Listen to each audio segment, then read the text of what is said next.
Hello बच्चों, welcome to गणित अंक। मैं हूं अंकुश और अभी हम पढ़ने वाले हैं एक नया टॉपिक।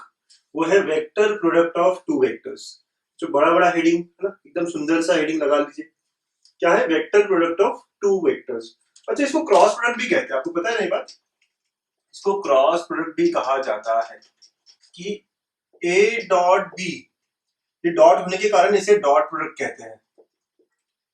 ओके, और इसका आंसर कुछ वैल्यू आता है, न्यूमेरिकल वैल्यू ना, स्केलर वैल्यू आता है, इसीलिए इसको स्केलर प्रोडक्ट भी कहते हैं।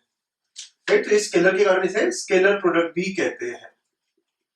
तो क्या हमने बात देखी थी लास्ट लेक्चर में, आपको याद है बात? ठीक है, तो ये डॉट सिंबल है, इसीलिए इसको डॉट प्रोडक्ट कहा गया। और इसके अलावा इसका जो वैल्यू है वो स्केलर वैल्यू आता है, इसीलिए उसको स्केलर प्रोडक्ट कहा गया। तो सिमिलर वे में हम कह सकते हैं इसको वेक्टर प्रोडक्ट क्यों कहा गया होगा, क्रॉस प्रोडक्ट क्यों कहा गया होगा। यहाँ पे हम A cross B, vector A cross vector B ऐसा लिखते हैं, तो इस क्रॉस के कारण इसे क्रॉस प्रोडक्ट कहा जाता है। दो वेक्टर्स के बीच में यहाँ क्रॉस यूज होता है तो क्रॉस प्रोडक्ट कहा जाता है। और इसका जो आंसर है वो क्या होती है? वेक्टर होता है। ये जो है वैल्यू ए क्रॉस बी जो आता है वो एक वेक्टर क्वांटिटी आती है। Right, it will be a new vector. तो आप दोनों में डिफरेंस समझिए, इसीलिए इसको वेक्टर प्रोडक्ट कहा गया है।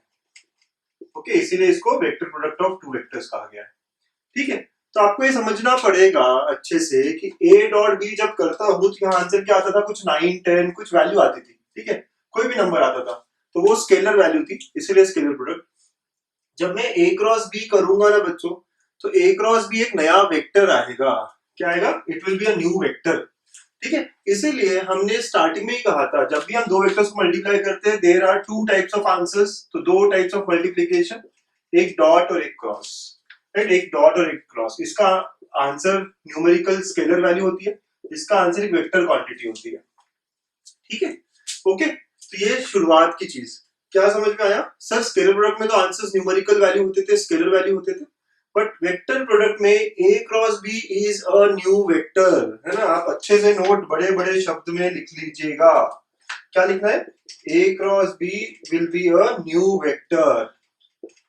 ये ए और बी अगर दिए हैं तो ए क्रॉस बी क्या होगा? एक नया वेक्टर होगा। तो ये कहाँ होगा, क्या होगा? वेक्टर है तो उसकी डायरेक्शन होगी, मैग्नीट्यूड होगा, सारी बात देखेंगे हम धीरे धीरे। बट पहला चीज आप दिमाग में डाल दीजिए कि क्रॉस प्रोडक्ट जब हम करते हैं तो एक नया वेक्टर राइट आता है। ठीक है, ओके, तो ये पहली बात होगी, क्रॉस प्रोडक्ट क्यों कहते हैं, वेक्टर प्रोडक्ट क्यों कहते हैं। ठीक है, तो एकदम बेसिक से शुरुआत। ठीक, बहुत सारी प्रॉपर्टीज देखी थी हम लोगों ने स्केलर प्रोडक्ट जब पढ़ रहे थे। तो आपको याद है फर्स्ट लेक्चर में हमने प्रॉपर्टीज देखी थी मैथमेटिकली, सेकंड लेक्चर में हमने ज्योमेट्रिकल इंटरप्रिटेशन देखा, तो थर्ड लेक्चर में हमने प्रॉब्लम्स किए। सिमिलर तरीके से हम क्रॉस प्रोडक्ट को भी पढ़ेंगे, है ना। फर्स्ट आज के सेशन में हम लोग वेक्टर प्रोडक्ट होता क्या है, उसकी अलग अलग प्रॉपर्टीज कैसे आई है, क्या है, वो सारा जानेंगे। ठीक है, अगले सेशन में हम देखेंगे कि इसका ज्योमेट्रिकल इंटरप्रिटेशन क्या है, और फिर उस पर बहुत अलग अलग प्रॉब्लम्स। ठीक है, चलो शुरू करते हैं फिर आज का काम। ओके, तो क्रॉस प्रोडक्ट वेक्टर प्रोडक्ट है ना, ये हमारा हेडिंग है। सो सबसे पहले इसका मैथमेटिकल डेफिनेशन है ना, डेफिनेशन देखते हैं मैथमेटिकल। सो जब भी मैं कहूं कि there are two vectors, if A bar and B bar are two non zero non parallel vectors. Sir ये नॉन पैरेलल वगैरह क्यों? ठीक है, धीरे धीरे समझेगा आपको, है ना। Non zero non parallel vectors, then A cross B is equal to. ठीक है, अब देखो नॉन जीरो नॉन पैरेलल बोला है मतलब क्या, मैं थोड़ा डायग्राम बताता हूँ आपको। तो ये लेट अस से एक वेक्टर ए है ना, कोई भी एक वेक्टर लेते हैं, ये वेक्टर ए है ना, ये वेक्टर ए है, ये वेक्टर बी है। ओके, और ये थीटा उनके बीच का एंगल है। आपने देखा था थीटा जब निकालते तो बोथ दोनों डायरेक्शन बाहर या अंदर रहना चाहिए, ये theta. Let theta be the angle, theta is angle between vector A and vector B. Okay, और आपको ये बात भी पता है कि theta is always between 0 to 180। ये बात आपने पढ़ी है, लास्ट लेक्चर्स में भी हमने देखी है। ओके, नाउ तो ए क्रॉस बी क्या होगा? तुमने कहा ए क्रॉस बी एक नया वेक्टर होगा, करेक्ट, एक नया वेक्टर होगा, बात बराबर है। ओके बच्चों, अभी जो नया वेक्टर है ना वो कैसे होता है? आप एक अपना राइट हैंड लीजिए, वेक्टर ए से आप वेक्टर बी की तरफ मूव करिए। ए क्रॉस बी देख रहे हो ना, तो ए से शुरुआत होगी, तो मेरा ए पे हम राइट हैंड रखेंगे और बी की तरफ अपना हैंड मूव करेंगे। तो जो अंगूठे का डायरेक्शन है, थंब का जो डायरेक्शन है, that will denote the direction of the new vector जो कि a क्रॉस b है। देखिए बेटो, ठीक है, ये वेक्टर a का डायरेक्शन है, ठीक है, देखो ये a है और b कहाँ जा रहा है, ऊपर, तो ऐसा ये डायरेक्शन हो गया हमारा किसका, a क्रॉस b का। अगर वेक्टर, अगर मैं b क्रॉस a निकाल रहा होता तो b से चालू करता, ठीक है, b से चालू कर रहा होता, देखो ऐसा b का डायरेक्शन ये है और a की तरफ मुड़ रहा होता, तो इनटू द प्लेन ये होता हमारा b क्रॉस a। समझ रहे हो सब लोग, अच्छे समझ रहे हो राइट हैंड रूल। आप एक्सपेरिमेंट करिए ना खुद, राइट, वीडियो पॉज करिए और करिए खुद से।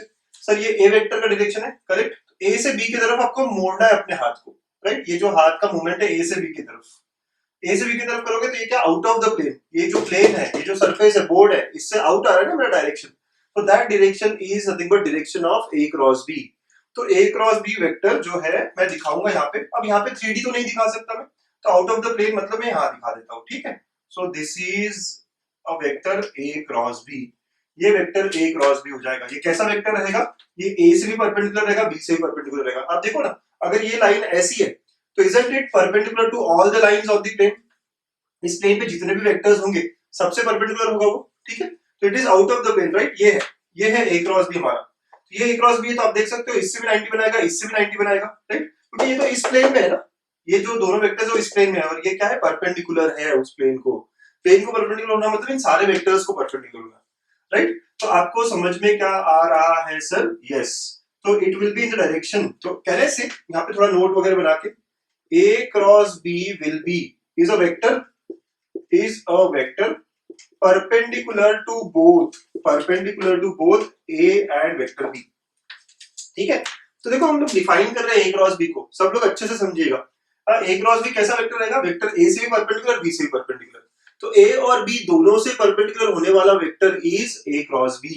दिमाग में बिठा लेनी है बात, ठीक है, ओके। तो इस डायरेक्शन में होगा और मैग्नीट्यूड क्या होगा, it is defined as, now if a and b are non zero vectors, है ना, नॉन जीरो है, ये पैरेलल भी नहीं है, राइट, देखो पैरेलल नहीं है, कुछ एंगल बना रहे हैं, राइट, तो if a and b are non zero vectors, non parallel vectors, then a cross b is given by, definition देखिए, a cross b is given by magnitude of a magnitude of b sin theta, right, ये उसका magnitude हो गया, ये इसका magnitude हुआ, into n cap. ये n cap क्या है sir, n cap is unit vector, है ना, along perpendicular direction,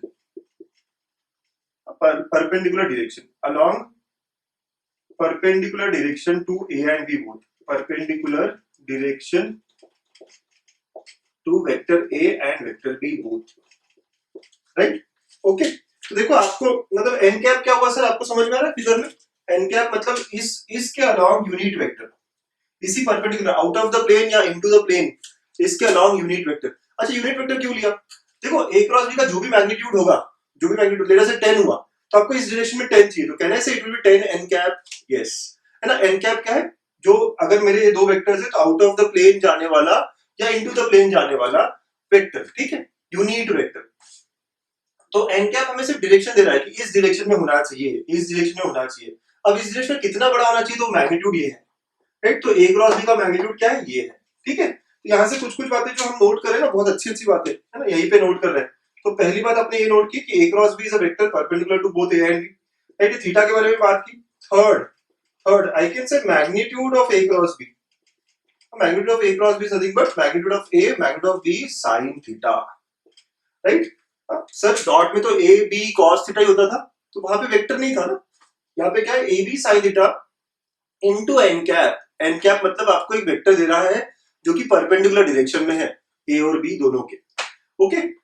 सो अगर कोई कहे कि a cross b is ab sin theta तो वो गलत हो जाएगा, a cross b is ab sin theta into n cap, direction भी देना पड़ेगा क्योंकि ये वेक्टर है, राइट, तो ये मैग्नीट्यूड, ये उसको डायरेक्शन दे रहा है, एकदम कॉन्सेप्ट क्लियर है ना बच्चों। यूनिट वेक्टर का काम क्या होता है, डायरेक्शन देना।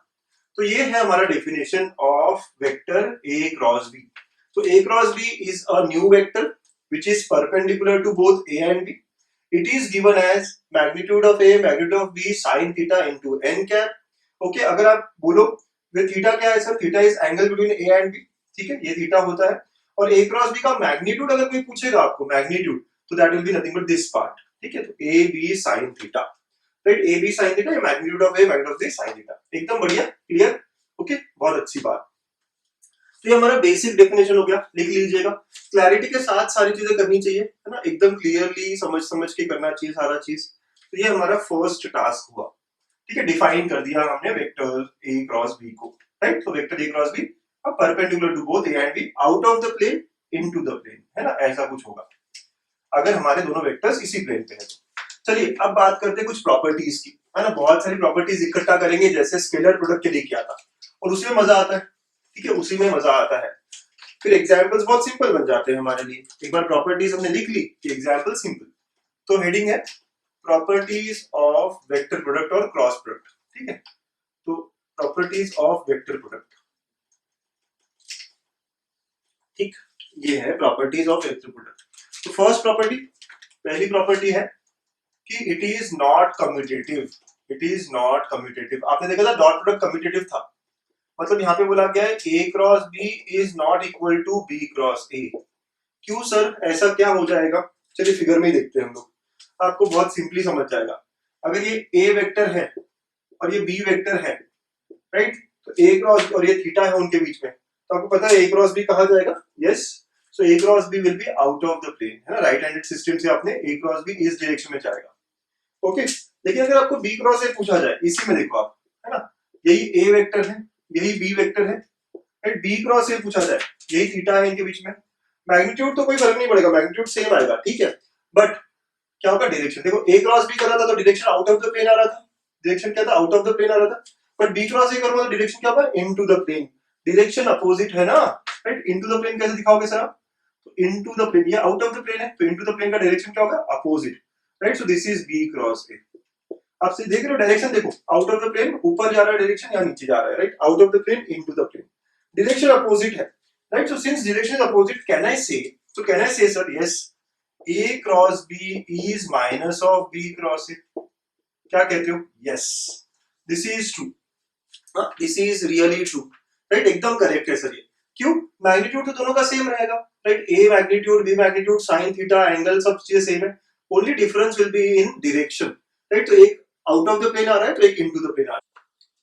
सो प्रॉपर्टी टू कहता है कि डिस्ट्रीब्यूटिव है, मतलब A cross B bar plus C bar अगर ऐसे होता है तो it can be written as A cross B plus A cross C, ठीक है। तो दिस इज सेकेंड प्रॉपर्टी, कैसे डिस्ट्रीब्यूट हो सकता है, ठीक है। Then third property, whenever we have some scalars A cross M B bar, तो this scalars M can be taken out, तो M into A cross B, ठीक है, where m is a scalar quantity, ठीक है। तो ये जैसे scalar वगैरह जो है ना बाहर आ जाता है, ठीक है बच्चों। Then fourth, now angle between अगर निकालना हो वेक्टर्स, ठीक है, एंगल बिटवीन वेक्टर्स, तो जैसे हमने कहा थीटा है, हमें पता है यहाँ पे ए क्रॉस बी का मैग्नीट्यूड क्या होता है, ए बी साइन थीटा, ठीक है, A B sine theta, magnitude of A magnitude of B sine theta होता है। तो from here I can find sine theta as A cross B का magnitude upon magnitude of A magnitude of B, ठीक है। तो ऐसा हो जाता है हमारा sine theta, and you know that theta is always between 0 to 180, correct, yes sir, okay. आप यहां से देख भी सकते हो, ये भी नेगेटिव नहीं हो सकता, ये भी नेगेटिव नहीं हो सकता, ये भी नेगेटिव नहीं हो सकता, तो sine theta is always going to be positive, मतलब फर्स्ट और सेकंड क्वाड्रेंट थीटा जो है वो 0 से 180 ही रहेगा, ओके। बहुत सारी चीजें हम कंक्लूड कर सकते हैं। सर एंगल बिटवीन वेक्टर्स निकालने का तो एक और तरीका था cos थीटा वाला, yes that is also true, जो हमने डॉट प्रोडक्ट में पढ़ा हुआ है, but here we get one more definition, one more way of doing it, okay बच्चों। अब बहुत ही खास बात देख रहे हैं हम लोग, fifth, what will B a cross a।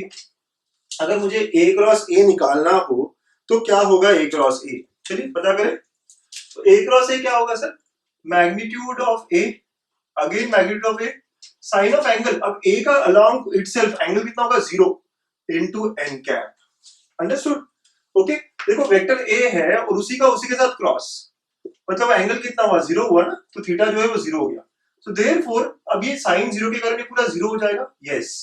So a cross a is null vector, है ना, 0, a cross a is null. Similarly यहाँ पे क्या बात आती है, यस सर, i j के लिए कर ले, तो i क्रॉस है j cross j is equal to k cross k, ठीक है, all are equal to null और 0, ठीक है। तो आई क्रॉस आई, जे क्रॉस जे, के क्रॉस के सारे ही क्या है, नल हो जाएंगे। ओके बेटा, ठीक है ना। अब अगर ये तो ए क्रॉस ए था, ठीक है, if a cross B is null, zero है, तो व्हाट डज इट इंप्लाई, इसका मतलब क्या हो गया, अगर ए क्रॉस बी नल है, जीरो है, इसका मतलब क्या होता है, तो इसका मतलब ये हुआ ना कि magnitude of A, magnitude of B, sine theta n cap, ये पूरा नल वेक्टर हो गया। तो इसका मतलब either, right, so that is we can have different conclusions from here, या तो ए नल वेक्टर होगा, या बी नल वेक्टर होगा, या थीटा जीरो होगा, करेक्ट। तीन अलग अलग कंक्लूजन हो सकते हैं कि यार ये जीरो हुआ होगा क्या, या ये जीरो हुआ होगा क्या, या ये जीरो हुआ होगा क्या, ठीक है। तो अगर ये जीरो है मतलब ए नल वेक्टर है, अगर बी नल वेक्टर है, या फिर थीटा नल है, okay, theta zero, understood. Okay बच्चों, समझिए बात को है ना, आराम आराम से, बहुत सिंपल सिंपल प्रॉपर्टीज है ना। तो सिक्स तो समझ गए आप कि यार ए क्रॉस बी जीरो होने का मतलब क्या है, कि ये प्रोडक्ट पूरा जीरो होना, और ये प्रोडक्ट कब जीरो होगा, जब any of them will zero, magnitude of a zero मतलब ए इज नल वेक्टर और बी इज नल वेक्टर, ठीक है, और theta is equal to zero, zero या फिर पाई भी कह सकते हो, यस है ना, ठीक है। ओके बच्चा, तो ऐसी हमारी कुछ प्रॉपर्टीज। अब देखो सेवन, इसको थोड़ा इंटरेस्टिंग बनाते बनाते जा रहे हैं हम लोग, right, so we are getting much better properties now. If A and B are non-zero vectors, non-zero vectors, A और B जो है वो non-zero vectors है, मतलब ये कि then and A and B are non-zero vector and A cross B is zero and A cross B is zero, then what does it imply? अब देखो A और B non-zero vector है, मतलब magnitude of A zero नहीं है, ठीक है, B का मैग्नीट्यूड भी जीरो नहीं है, राइट, ये दोनों केसेस चले गए, तो इसका मतलब क्या हुआ, थीटा ही जीरो होगा या पाई होगा, ठीक है। सो इसका मतलब ये हुआ कि थीटा ही जीरो होगा सर, या थीटा ही पाई होगा सर, तो इसका मतलब मैं कह सकता हूं क्या, क्या कह सकते हैं, कि the vectors are collinear, that is a vector and b vector are parallel या कोलिनियर, पैरेलल या कोलिनियर एक ही बात होती है फ्री वेक्टर्स के लिए, correct. Are you all getting बच्चों, ये प्रॉपर्टी समझ आ रही है आपको, ठीक है। हम लोग देखो कैसे कैसे करते हैं, अगर ए क्रॉस ए है तो ठीक है, वो तो हमेशा जीरो ही होगा, तो any vector cross with itself is always zero, ठीक है। अब ए क्रॉस बी जीरो कब कब होगा, either a is null vector और बी इज नल वेक्टर और the angle between them is zero और पाई, ठीक है। सो फिर हम अब पाए कि यार ए और बी अगर नॉन जीरो है, तो ये दो कंस्ट्रेंट हमने हटा दी, तो ये जीरो होने का मतलब एक ही है कि theta has to be equal to zero और पाई, जीरो और पाई मतलब they are parallel vectors, right, so they are parallel vectors. तो यहाँ यही बात होती है। अब बहुत बार हमें उल्टा दिया होता है, राइट, सो क्या दिया होता है कि if A and B are parallel vectors, that is, ये इसका कॉर्नरी देखो ज्यादा अच्छा है, A and B are parallel vectors, then simply आप कह सकते हो A cross B is null या A cross B is zero, ठीक है, A cross B जीरो होगा। तो बस आपको याद है डॉट में क्या था, परपेंडिकुलर के लिए A dot B zero, parallel के लिए A cross B zero, right, एकदम सिमिलर प्रॉपर्टीज है, एकदम सिमिलर प्रॉपर्टीज है, that is A is equal to lambda B। तो जब भी A क्रॉस B जीरो है, मतलब मैं कह सकता हूँ कि A is some multiple of B because they are parallel, right? One is scalar multiple of other। Properties देखो कैसे लिंक कर रहा हूँ ना मैं सारी, है ना, अच्छे से समझ में आ रही है ना आप लोगों को, एक सारी प्रॉपर्टीज लिंक हो रही है कि A और B नॉन जीरो वेक्टर्स है और क्रॉस प्रोडक्ट जीरो हो गया, इसका मतलब एंगल जीरो हुआ होगा या पाई हुआ होगा, मतलब वेक्टर्स कैसे है, पैरेलल वेक्टर्स है, राइट। तो A क्रॉस B जीरो का मतलब है वेक्टर्स आर पैरेलल वेक्टर्स, और पैरेलल होने का मतलब है one has to be multiple of other. तो you can use all this things while solving the example, right. तो A क्रॉस B जीरो ले लो, या A is multiple of some B, ऐसा वगैरह यूज कर सकते हैं। Okay, yes, so very good properties to have here, है ना, बहुत अच्छी अच्छी प्रॉपर्टीज हमें यहाँ मिल रही है। ओके, तो ये सेवेंथ हुआ। Eighth, what will be sir I cross J, I cross J क्या होगा, ठीक है। अगर आप देखो आई क्रॉस जे को, तो magnitude of i, magnitude of j and sine of, इनके बीच में एंगल क्या होगा, 90 होगा, और एन क्या, ठीक है। अब आई और जे वेक्टर जो है, ये आई एक्स एक्सिस के लॉन्ग, जे जेड एक्सिस के लॉन्ग, तो इन दोनों को परपेंडिकुलर क्या होता है, के होता है ना, ठीक है, इन दोनों को परपेंडिकुलर क्या होता है, के होता है। तो सिंपल, राइट, आई का मैग्नीट्यूड 1 है, इसका मैग्नीट्यूड भी 1 है, sin 90 भी 1 है, और n cap is nothing but k, तो therefore what do I get, I cross j is k, right. तो ऐसी साइक्लिसिटी चलती है बेटा, आई क्रॉस j, देखो आप राइट हैंड सिस्टम लगा दो, आई क्रॉस j, तो ये ऊपर ही जाएगा ना, अगर आप इसके अलॉन्ग मूव करते हो i से j की तरफ, तो ये वाला डायरेक्शन आएगा, इसे कहते हैं ijk forms a right handed system, right handed system form हो रहा है ना, राइट, तो इसे कहते हैं राइट हैंडेड सिस्टम फॉर्म हो रहा, ठीक है। तो आई क्रॉस j इज k, ठीक है। सिमिलरली अगर मैं जे क्रॉस के करूंगा, सिमिलरली यहाँ साइक्लिसिटी चलती है बच्चों, जे क्रॉस के इज आई, राइट। वैसे के क्रॉस आई करूंगा, के क्रॉस आई इज जे, ठीक है। तो ये कैसे right handed system, right side से आप राइट हैंडेड सिस्टम कहते हैं इसको। एंड अगर आपने उल्टा स्टार्ट कर दिया करना, उल्टा मतलब क्या सर, जे क्रॉस आई कर रहे हो आप, तो जे क्रॉस आई इज माइनस के, कि इसे कहते हैं लेफ्ट हैंडेड सिस्टम। आप उल्टा स्टार्ट कर रहे हो, right. So IJK forms, so I can say here IJK forms right-handed system, right, बात समझ रहे हैं आप, ठीक है। right-handed system फॉर्म कर रहा है। और अगर आप उल्टा कर दिए, राइट, JIK, तो JIK forms JI माइनस के हो जाएगा, ठीक है, तो वो लेफ्ट हैंडेड सिस्टम हो जाता है। ओके, तो बस उसके बारे में नहीं लिखे, यहाँ एक बार में लिख दिया हमने, समझ तो आ रहा है आपको। तो आपको क्या करना है, साइकिल के फॉर्म में निकलना है यहाँ पे। तो अगर आप साइक्लिसिटी फॉलो कर रहे हैं, आई जे तो के, जे के तो आई, राइट, आई जे के ऐसे चलता रहेगा। लेकिन आपने साइकिल उल्टी कर दी, जे आई का क्रॉस माइनस के, वैसे आई और के का क्रॉस, आई क्रॉस के will be minus J, right. फिर के cross J is minus I, right. Simple है बच्चों।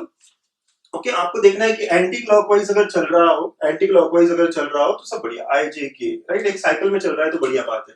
ओके, आई जे इज के, आई क्रॉस जे इज के, और अगर उल्टा कर दिया आपने तो दस it will be minus K. Getting the property number 8, yes. Simple बातें हैं, बड़ी सिंपल बातें हैं।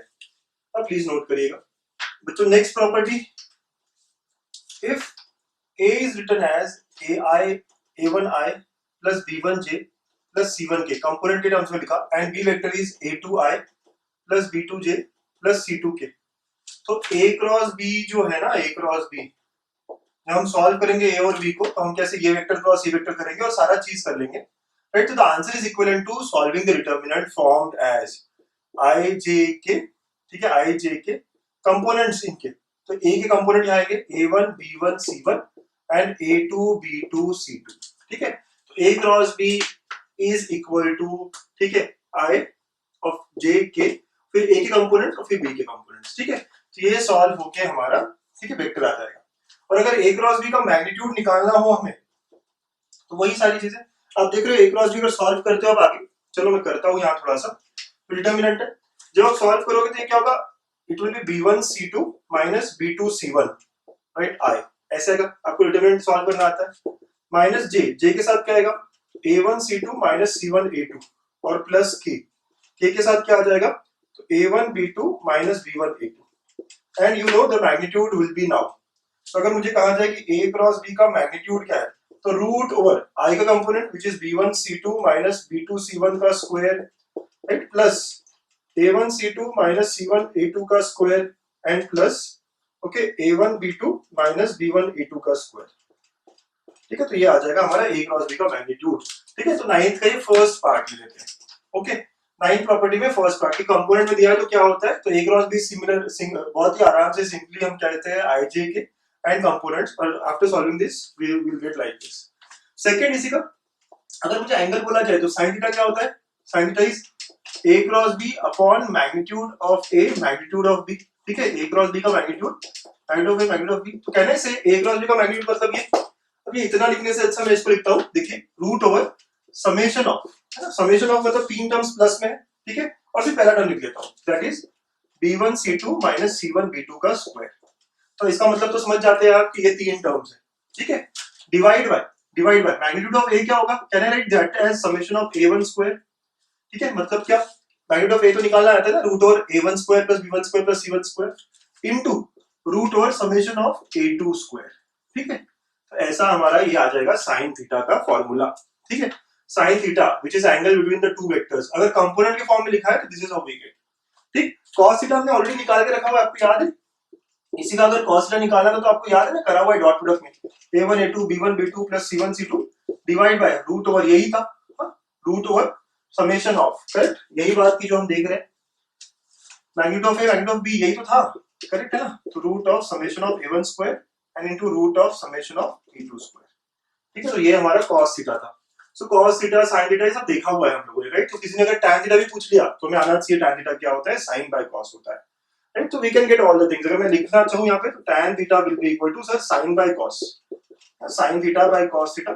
तो आप देखोगे न्यूमरेटर क्या होगा, root over summation of b1 c2 minus c1 b2 whole square and divide by a1 a2 plus b1 b2 plus c1 c2।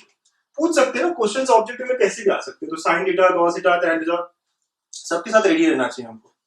Okay बच्चों, तो इन टर्म्स ऑफ कंपोनेंट ये सारी चीजें हैं हमारे पास, ठीक। चलिए okay, so this is our 9th property. बढ़िया।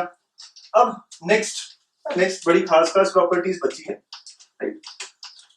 प्रॉपर्टीज एक बार अगर आपको पूरी समझ में आ गई तो टॉपिक्स वैसे क्वेश्चन आप बड़े आराम से कर लोगे। नाउ 10th प्रॉपर्टी देखो, we know that a cross b is a vector. कैसा है vector? Perpendicular to both a bar and b bar, correct.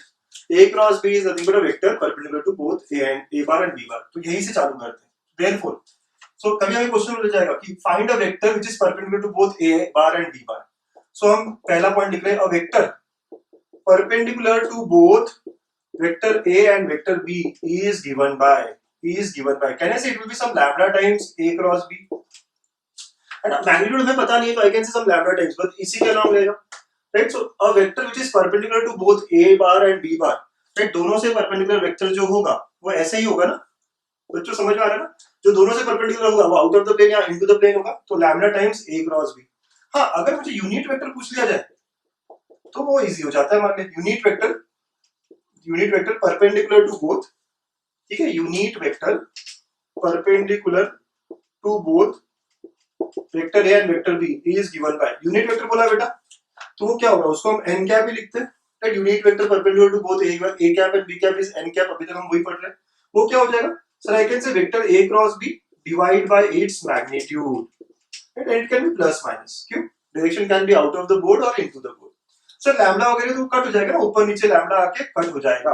तो यूनिट वेक्टर बोला जाए तो जो भी कोई भी वेक्टर ले लो, तो a क्रॉस b वेक्टर लिया, उसी का मैग्नीट्यूड उससे डिवाइड कर दो, that becomes unit vector perpendicular to a bar and b bar. और कभी-कभी अगर हमें बोला कि a vector of magnitude let us say p in the direction perpendicular to both vector a and vector b is, ये क्या होगा, देखो हमें a और b दोनों से परपेंडिकुलर चाहिए, मतलब कहने से it should be along a cross b ना, it should be along a cross b। सो कहने से p लेंथ का है, p into n कैप हो जाएगा। कैन यू अंडरस्टैंड बच्चों, क्या हो जाएगा, p लेंथ है ना, अगर 10 लेंथ का बोला जाए तो हम यूनिट वेक्टर लेंगे, करेक्ट। हम लोग क्या लेंगे, यूनिट वेक्टर लेंगे, है ना। तो हमें कैसा वेक्टर चाहिए, आप देखो a और b दोनों से परपेंडिकुलर होने वाला वेक्टर कौन सा होता है, a क्रॉस b होता है। इस डायरेक्शन में हमें चाहिए तो उसका यूनिट वेक्टर लेंगे n कैप, ठीक है। और कितने लेंथ का, p लेंथ का, तो p into n कैप, तो आई कैन से p into n cap is nothing but a cross b upon magnitude of a cross b, ठीक है, magnitude of a cross b ऐसा हो जाएगा। और यहाँ plus minus, it can be plus और माइनस। तो कॉन्सेप्ट समझिए आप, चलो डायग्रामेटिकली भी समझाता हूं मैं आपको। वेक्टर a है, वेक्टर b है, हमें दोनों से परपेंडिकुलर वेक्टर चाहिए है। दोनों से परपेंडिकुलर वेक्टर कैसे आएगा, तो it will be in third direction, ठीक है, ये a क्रॉस b होगा। बट मैग्नीट्यूड पता नहीं है तो हम कहेंगे कोई भी इसका multiple, right, lambda times a cross b। Magnitude पता नहीं है तो अगर यूनिट बोला है तो हमको इसी को इसी से डिवाइड करना पड़ेगा, इसी के मैग्नीट्यूड से, तो लैम्डा लैम्डा कट हो जाएगा। तो unit vector is this a cross b upon magnitude of a cross b। Magnitude 10 का बताइए या 20 का बताइए या 50 का बताइए, तो हम क्या करेंगे, यूनिट वेक्टर को 50 से मल्टीप्लाई कर देंगे। ये पहले दिनों में हमने यूनिट वेक्टर का कॉन्सेप्ट पढ़ा था, उसमें देखा हुआ है, राइट। यहाँ पे हम सारा रिवाइज कर रहे हैं, ठीक है। तो this is our 10th property. Okay, interesting, बहुत सारे क्वेश्चन इस पे रहने वाले हैं। अब बहुत ज्यादा इंपॉर्टेंट ये प्रॉपर्टी है, इसको आप लगा लीजिए, स्टार कर लीजिए, राइट। तो इसको आप स्टार वार कर लीजिएगा क्योंकि ये काफी इंपॉर्टेंट प्रॉपर्टी होने वाला है। ओके, ठीक है, सो प्लीज नोट करते रहिएगा। सर और कितनी प्रॉपर्टीज है बच्चों, जितना ज्यादा देखे इजी है ना, लेकिन जितना ज्यादा देखे उतना हमें हेल्पफुल रहेगा प्रॉब्लम सॉल्व करते हो, ठीक है। यस, सो नेक्स्ट प्रॉब्लम, मेरा तरीका ये होता है कि प्रॉपर्टीज इतनी सारी आपको बता दूं, राइट, और सिंपल तरीके से सारी समझ में आएगी इस तरह, और फिर एग्जांपल्स लेंगे, ठीक है, इन पे। तो नेक्स्ट 11th, 10 तो हो गया था sir, 11th। Okay, so 11th is called as Lagrange's identity. काफी ये भी इंटरेस्टिंग है। क्या कहता है ये कहता है a डॉट b का square plus a cross b का स्क्वायर, मैग्नीट्यूड ये है, हाँ, दोनों मैग्नीट्यूड है, is equal to magnitude of a square magnitude of b square. ये काफी इजीली आप प्रूव कर सकते हो ना, proof of it. a dot b क्या होता है, magnitude of a magnitude of b cos theta, a cross b क्या होता है, magnitude of a magnitude of b sin theta. अगर इसका मैग्नीट्यूड ले तो दोनों को स्क्वायर कर लिया अगर हमने, तो लेट अस से LHS देखें अगर हम, तो इसका square magnitude of a square magnitude of b square cos square theta हो जाएगा, प्लस इसका भी स्क्वायर क्या होगा, magnitude of a square magnitude of b square sin square theta हो जाएगा। तो can you see a square b square आप कॉमन ले सकते हो, तो क्या बच गया, cos square theta plus sin square theta, और ये क्या होता है sir, cos square plus sin square is 1, तो we get it as okay, ठीक है। So this is equal to RHS, है ना, ऐसा हो गया ये बड़े आराम से। तो डॉट और क्रॉस को कैसे हमने मिला दिया, कैसे हमने राइट रिलेट कर दिया, तो लैग्रेंजेस आइडेंटिटी है। ओके, एक्चुअली लैग्रेंजेस ने इतना इजी नहीं दिया था, तो हमने इतना इजी कर दिया। लैग्रेंजेस क्या कह रहा था, the other way of writing it is, आपको ये समझना चाहिए, other way of writing it is, क्यों कह रहा था, a क्रॉस b का मैग्नीट्यूड स्क्वायर, जब मैं स्क्वायर कर रहा हूं तो मैग्नीट्यूड का ही स्क्वायर होता है, इज इक्वल टू, उसने कहा था a dot b b dot b का डिटर्मिनेंट। ओके, ये है लैग्रेंजेस आइडेंटिटी एक्चुअली, ठीक, राइट, समझिए। पहले रो में आप a से डॉट कर रहे हो दोनों वेक्टर्स को, तो a डॉट b, दूसरे रो में आप b से डॉट कर रहे हो b डॉट b। ओके, अच्छा, अगर मैं इसको सॉल्व करूं तो ये क्या होगा, a डॉट a क्या होता है, magnitude of a square, b dot a क्या होता है, magnitude of b square, correct, minus of a dot b into b dot a, दोनों सेम होता है ना, तो मल्टीप्लाई करूंगा तो क्या होगा, a डॉट b का होल स्क्वायर हो जाएगा, and that is what we get, right, यही मिल रहा है ना हमको। तो यहां से क्या मिला, a cross b square is equal to magnitude of a square magnitude of b square minus a dot b का whole square, which is nothing but a cross b का square plus a dot b का square is equal to magnitude of a square magnitude of b square, right, वही चीज हो गई है, right. लेकिन Lagrange's ने जो लिखा था ना, वो तरीका उसका ये था, ठीक है। तो कह रहा था कि क्रॉस का square is equal to determinant of a से डॉट करो सारे वेक्टर्स को, तो a डॉट b, और b से डॉट करो सेकंड रो में b डॉट b। इसको एक्सपांड करने से you get the same thing, right. So Lagrange's identity relates dot product and cross product, जब भी स्क्वायर कर रहा हूं तो सिर्फ मैग्नीट्यूड के बारे में बात हो रही है, ठीक, तो नोट कर लीजिए बात।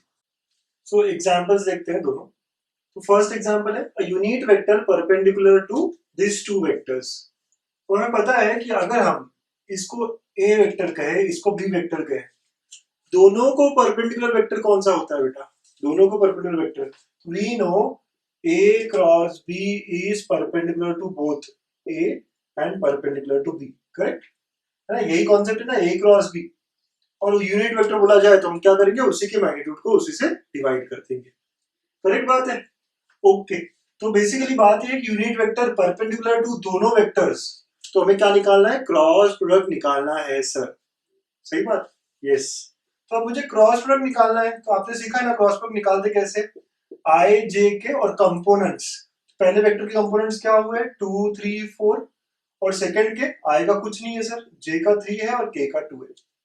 बच्चों समझ आ रहा है ना, दोनों को जब भी ऐसा बोला जाए दोनों वेक्टर्स को परपेंडिकुलर वेक्टर बताइए, तो दोनों वेक्टर को परपेंडिकुलर वेक्टर क्या होगा, क्रॉस प्रोडक्ट ही होगा, कॉन्सेप्ट ये है।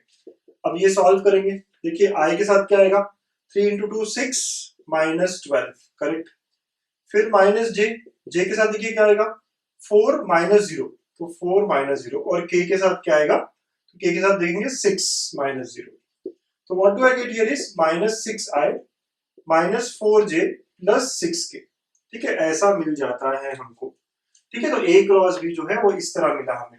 हमें यूनिट वेक्टर बोला है तो हमें क्या करना पड़ेगा, इसी के मैग्नीट्यूड से, a क्रॉस b का मैग्नीट्यूड क्या होगा, तो root of 6 square plus 4 square plus 6 square, तो रूट ऑफ 36 प्लस 16 प्लस 36, कितना हो जाता है बच्चों ये, 72 78 88, तो रूट ऑफ 88 से डिवाइड करना पड़ेगा, ठीक है। तो रूट ऑफ 88 से डिवाइड करोगे बच्चों, हमारा आंसर आना स्टार्ट हो जाएगा, ठीक। तो रूट ऑफ 88, तो now the answer would be, तो यूनिट वेक्टर रिक्वायर्ड मतलब एन कैप लेते हैं हम, प्लस माइनस लिख सकते हो आप, ठीक है, तो प्लस माइनस लिख सकते हो आप, और ये क्या हो जाएगा, minus 6i minus 4j plus 6k divide by root of 88। अब आप 4 मतलब 2 बाहर लेके आओगे, ऊपर से भी 2 बाहर लेके आ सकते हो, तो -3i minus 2j plus 3k divide by 2√22, 2 और 2 कैंसिल, तो plus minus -3i minus 2j plus 3k divide by √22, ऐसा हमारा आंसर हो जाएगा।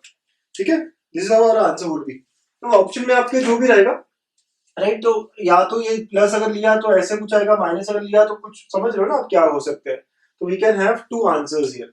ठीक है, तो whenever we call for unit vector तो हम प्लस माइनस लेके बात करते हैं। ठीक है, because direction can be outside the plane और टुवर्ड्स द प्लेन। तो कॉन्सेप्ट बहुत सिंपल है। अगर unit vector perpendicular to two vectors बोला है, दोनों वेक्टर्स को परपेंडिकुलर अगर ऐसी बात हो रही है तो हमें क्या करना है, राइट। तो we all know the procedure. Okay बच्चों, तो ये हमारा पहला क्वेश्चन था, नोट कर लीजिएगा। तो बेसिकली क्रॉस प्रोडक्ट मोस्टली इसी वक्त यूज होता है जब हमें परपेंडिकुलर टू टू वेक्टर्स बोला जाता है ना, तभी सबसे ज्यादा क्रॉस प्रोडक्ट का यूज होता है। तो कॉन्सेप्ट एकदम सही रखना है हमको। ठीक, जैसे अभी ये second question, position vector of 3 points, position vector of 3 points are given. ठीक है, ये 3 पोजीशन वेक्टर्स दिए हुए हैं। तो ए का दिया हुआ है, लेट अस से ए बार लिख दिया मैंने, which is i plus j plus k। B bar लिख दूंगा मैं यहाँ पे, तो 2i plus 3j minus 4k, and C bar लिख दिया 7i plus 4j plus 9k। ठीक है, ओके, तो ये लिख दिया। Then the unit vector perpendicular to the plane of A B C. अब लेट अस से मैं थोड़ा सा आपको ना बताता हूँ ड्रॉ करके। यहाँ पे मतलब ए यहाँ पे है, बी यहाँ पे है, सी यहाँ पे है, ट्राइंगल बेसिकली बना रहा है, ऐसे कुछ बता रहा है। ओके, तो unit vector perpendicular to plane. अब परपेंडिकुलर टू प्लेन मतलब ऐसा वेक्टर चाहिए ना आपको, perpendicular to the plane. Okay, मतलब आउट ऑफ द, जैसे इसके ऊपर अगर 3 पॉइंट्स है तो आपको ये वाला वेक्टर चाहिए, या अंदर जो डायरेक्शन दोनों हो सकता है, करेक्ट। तो ये वेक्टर हमें रिक्वायर्ड है। अब unit vector perpendicular to the plane बोला गया है। अब 3 पॉइंट्स है हमारे पास, क्या हम 2 वेक्टर बना सकते हैं? यस, है ना। अगर हम कोई भी 2 वेक्टर बना दे, यहाँ से ये 3 पॉइंट्स है, यहाँ से हम 2 वेक्टर बना देते हैं A B and A C, right. तो हमें जो यूनिट वेक्टर या एन वेक्टर चाहिए नॉर्मल, वो क्या होगा? ए बी क्रॉस ए सी, क्योंकि दोनों से परपेंडिकुलर होगा ना, राइट। समझ रहे हो ना आप, ए बी वेक्टर बना आपका, ए सी वेक्टर बना, तो हमारा जो नॉर्मल वेक्टर है वो दोनों से परपेंडिकुलर है। आप बी सी भी बना सकते हो, कोई भी 2 वेक्टर बना सकते हो, ठीक है। तो 3 पॉइंट्स दिए हमारे पास एक प्लेन में, तो उससे आप 2 वेक्टर्स बनाएंगे बच्चों। क्या करेंगे? 2 वेक्टर्स बनाएंगे। और once you get 2 vectors, right, 2 vectors आपके बन गए, तो उसके बाद आपको उन दोनों से परपेंडिकुलर वही हमारा नॉर्मल वेक्टर होगा। कॉन्सेप्ट समझिए, है ना। Unit vector perpendicular to the plane, तो ये अगर प्लेन है, इससे परपेंडिकुलर दिखाना हो मुझे, तो मैं कहूंगा ये सारे वेक्टर्स से क्या होगा? ये परपेंडिकुलर होगा। तो हम कोई भी 2 वेक्टर्स बनाएंगे। तो ए बी वेक्टर कैसे बनाओगे आप? तो बी बार माइनस ए बार, ठीक है, सारी वैल्यूज है हम सब्ट्रैक्ट कर ले, राइट। बी बार की जगह आएगा 2i plus 3j minus 4k, subtract करोगे आप i plus j plus k, तो ये आ गया हमारा i plus 2j minus 5k, ठीक है, right. i plus 2j minus 5k। वैसे ए सी बार करोगे तो सी बार माइनस ए बार, ठीक है, तो सी बार माइनस ए बार, सी बार हमारे पास है 7i plus 4j plus 9k, okay, subtract होगा i plus j plus k, तो ये क्या हो गया? 6i plus 3j plus 8k, correct. तो ए बी वेक्टर बन गया, ए सी वेक्टर बन गया, क्रॉस प्रोडक्ट। तो हमें क्या करना है? डिटर्मिनेंट i j के, ओके, पहला कंपोनेंट 1 2 माइनस 5, सेकेंड 6 3 8। आप कर लोगे इसको सॉल्व। तो देखिए i के साथ क्या है यहाँ पे? 16 माइनस ऑफ माइनस प्लस 15 आएगा, ठीक है। फिर माइनस j, ठीक है, माइनस j। फिर j के साथ क्या क्या आ रहा है कंपोनेंट? 8, और ये प्लस हो जाएगा sir 30, 8 plus 30 plus k component, तो k कंपोनेंट क्या होगा? 3 माइनस 12, ओके बच्चों। तो यहाँ आ गया आपका 31i minus 38j minus 9k। तो ये नॉर्मल वेक्टर है। ये क्या हुआ? नॉर्मल वेक्टर हुआ। हमें तो सर यूनिट वेक्टर चाहिए, इसका मैग्नीट्यूड निकालना पड़ेगा, तो कैलकुलेशन करनी पड़ेगी, ठीक है। ओके सर, तो therefore now n cap will be equal to, ठीक है, प्लस माइनस ये n vector divide by its magnitude, right. हमने ये a क्रॉस b जो है इसको n वेक्टर के लिए ले रखा है, ओके बेटा। So it will be now plus minus 31i minus 38j minus 9k divide by root over 31 square plus 38 square plus 9 square. जो भी आंसर आएगा ये, ठीक है, जो भी आंसर आएगा, ठीक है। सो ऐसा हुआ ये डिवाइड बाय, आप ये करना पड़ेगा कैलकुलेशन। लेट मी चेक कि क्या है भाई इसका आंसर। ओके, तो आपको ये कैलकुलेशन करना पड़ेगा, we will get the answer required, ठीक है बच्चों। तो ऐसे सॉल्व करना है इस क्वेश्चन को, ठीक है। तो 2486 ऐसा दिया हुआ है, तो root of 2486, this is our answer. तो आप समझ रहे हो, अगर 3 पॉइंट दिए तो 2 वेक्टर बनाने पड़ेगी, 2 वेक्टर तो सीधा क्रॉस करना पड़ेगा, ठीक। इस तरह के क्वेश्चन हमें करने हैं, ठीक है। तो ये हमने स्टार्ट किया टॉपिक को आज, है ना। आज हमने टॉपिक में क्या क्या देखा, हम लोगों ने टॉपिक में समझा कि प्रॉपर्टीज क्या होती है सारी लिस्ट की, और 2 एग्जाम्पल मैंने आज स्टार्ट किए। अगले वीडियोस में हम ज्योमेट्रिकल इंटरप्रिटेशन और एक और वीडियो लेंगे जहां सिर्फ एग्जाम्पल सॉल्व होंगे, ठीक है। तो प्लीज लिख लीजिएगा, स्टार क्वेश्चन के साथ आज का वीडियो एंड करेंगे। Star question for the day, ठीक है। आज का हमने वीडियो में 2 ही क्वेश्चन लिए हैं, ठीक है। स्टार्ट दिया है मैंने, बहुत सारी प्रॉपर्टीज आपको लिखाई है, प्रॉपर्टीज को अच्छे से समझिएगा, एक बार 2 बार 3 बार जितने बार देखना है, ओके। एग्जाम्पल्स हम और अगले वीडियोस में लेंगे। ये स्टार क्वेश्चन है आज का। For any vector A bar the value of, right, A cross I square, A cross J square, A cross के स्क्वायर, मतलब ये मैग्नीट्यूड है। जब भी मैं स्क्वायर लेता हूं तो समझ जाइए आप मैग्नीट्यूड के बारे में बात हो रही है। वेक्टर का कभी स्क्वायर नहीं होता है, ठीक है, मैग्नीट्यूड का ही स्क्वायर होगा, राइट। तो यहाँ पे भले ही ना दिया हो तो ये अंडरस्टूड है कि ये मैग्नीट्यूड है, ये मैग्नीट्यूड, ये अंडरस्टूड है ना। क्वेश्चन जो है ऐसे ही दिया था, लेकिन यहाँ पे भी जब कुछ नहीं हो रही तो मैग्नीट्यूड है, स्क्वायर है ना, मतलब मैग्नीट्यूड के बारे में बात हो रही है बच्चों, ये अंडरस्टूड होना चाहिए आपको, ओके। तो ये क्वेश्चन है हमारा कि ए cross I square plus A cross J square plus A cross के स्क्वायर इज इक्वल टू, बहुत सारे बच्चे इसको एज अ प्रॉपर्टी भी याद रखते हैं, 4 magnitude of A square 2 magnitude of A square, A magnitude मतलब मैग्नीट्यूड ऑफ ए स्क्वायर और 3 मैग्नीट्यूड ऑफ ए स्क्वायर। क्या आंसर है निकालिएगा। थोड़ा सा हिंट देता हूं मैं आपको, हिंट है कि आपको स्टार्ट करना पड़ेगा let a vector is equal to a1i plus b1j plus c1k, या फिर xi plus yj plus zk, ठीक है, वो अच्छा रहेगा ना। ओके, तो आप ए वेक्टर को लीजिए और अब आप थोड़ा क्रॉस वॉस जो भी करना है आपको करके देखिएगा, ठीक है। ये हिंट है आपके लिए कि ये स्टार्ट करिए और ए क्रॉस आई करिए, ए क्रॉस जे, ए क्रॉस के, और फिर पता करिए क्या होगा, ठीक है। Will get it properly. फिर भी अगर आपको नहीं आता है, आपको लगता है कि सॉल्यूशन की जरूरत है, तो टेलीग्राम चैनल है मेरा गणितम, इस पे कनेक्ट हो जाइए। इस पे मैं काफी चीजें शेयर भी करता हूँ, राइट, बहुत इंपॉर्टेंट चीजें, तो आप इसको कनेक्ट कर लीजिए, लिंक डिस्क्रिप्शन में है, ठीक है। तो ऐसे ही और वीडियोस के लिए प्लीज स्टे कनेक्टेड। अच्छा लगा हो तो लाइक पक्का करिएगा, शेयर करिएगा अपने फ्रेंड्स के साथ। तो और वेक्टर्स के ऊपर, 3D ज्योमेट्री के ऊपर वीडियोस आते रहेंगे, तो प्लीज स्टे कनेक्टेड।